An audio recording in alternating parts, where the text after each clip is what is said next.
Hey everybody, Shep here.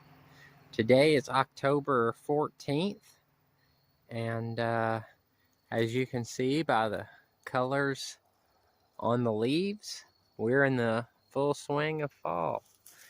It's been really windy here last few days, put a lot of leaves on the ground. It's just been beautiful, the leaf color this year. And it's also put a lot of my corn leaves on the ground, as I'm noticing. So, like I said, it's been really windy, and I couldn't tell you the last time we had like a good measurable rain. It's been a long time, so it's really dry. But we're here today to talk about the ear corn. So we're going to go through here and pull a couple sample ears from different parts of the patch, and then we're going to test the moisture of them the old-fashioned way, because I really want to get picking this corn, and I think it's going to be dry enough. You can still see that some of the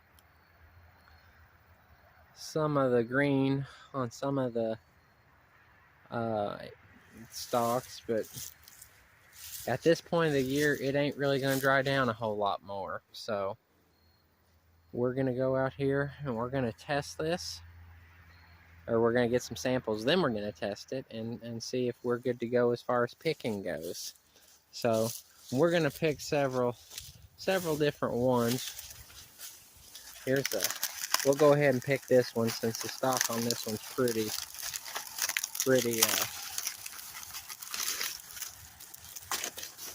kind of hard to do one-handed. That's a nice ear though. We'll pick a couple from different spots and then we'll test them. So yeah, I'm really surprised about all this leaves on the ground. The coons have gotten in here really bad. That's another reason I want to pick this soon. I have the electric fence around it, but they've still been getting in it, and I've had some coon traps set, and I caught 3 this year. But that feels like a nice one to test.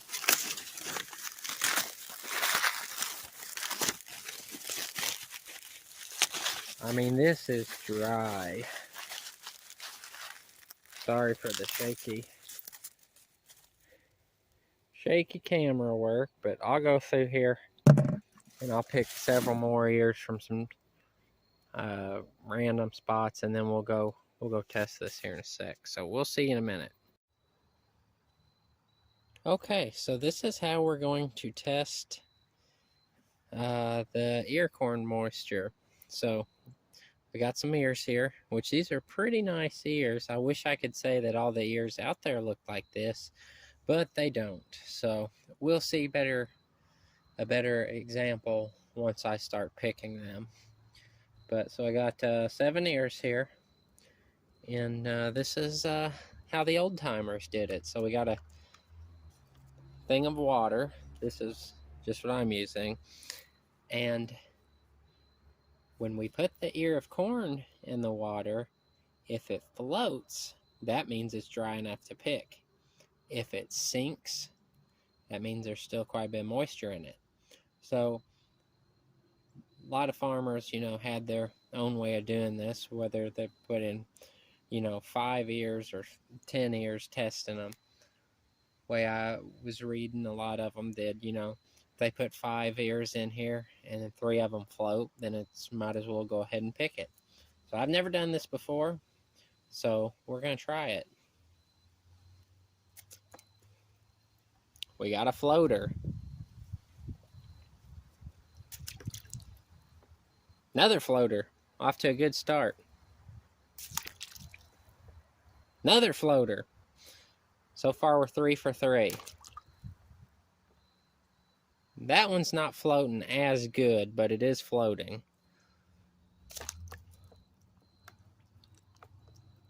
That one, it's a little bit buoyant. We'll get these out of the way, test the last few. Okay, so those 3 are kind of iffy. They're somewhat buoyant, but same with that one. That one's dry. So you get the idea. So really, we had 3 that floated good and 4 that did that. So I am putting this in a crib. That does make a difference. It's ventilated, and this one eventually sank. And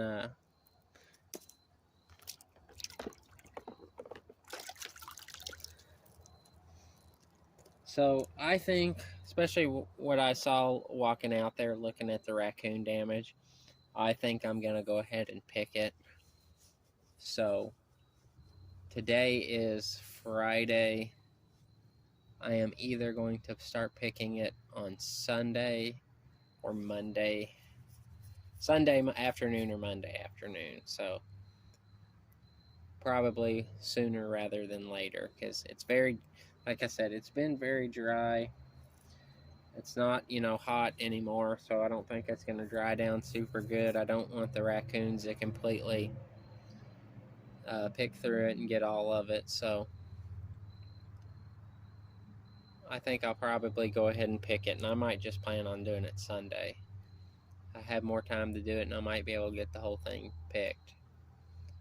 So it'll be good because it's been really dry, like I said, so the stalks will bush hog up really good. It'll probably be really dusty, but that'll be good. That'll be pretty clean after we're done. So these were the bigger ears, so I would assume that they would be wetter. Don't know that. Well, I have some small ears here that I picked also. Now, disclaimer, I did pick a few of these. We'll go ahead and test these since we're doing this. Now, these smaller ears here were stalks that were laying on the ground. So I went ahead and picked them as I saw them, just so the raccoons wouldn't get them. So these may be wetter since they've been laying on the ground. But, yeah, that one's a little bit buoyant. That one floats good. That one floats good. That one floats good. So, yeah, it seems like my theory of the bigger ones being the wetter ones, which is kind of what I would expect.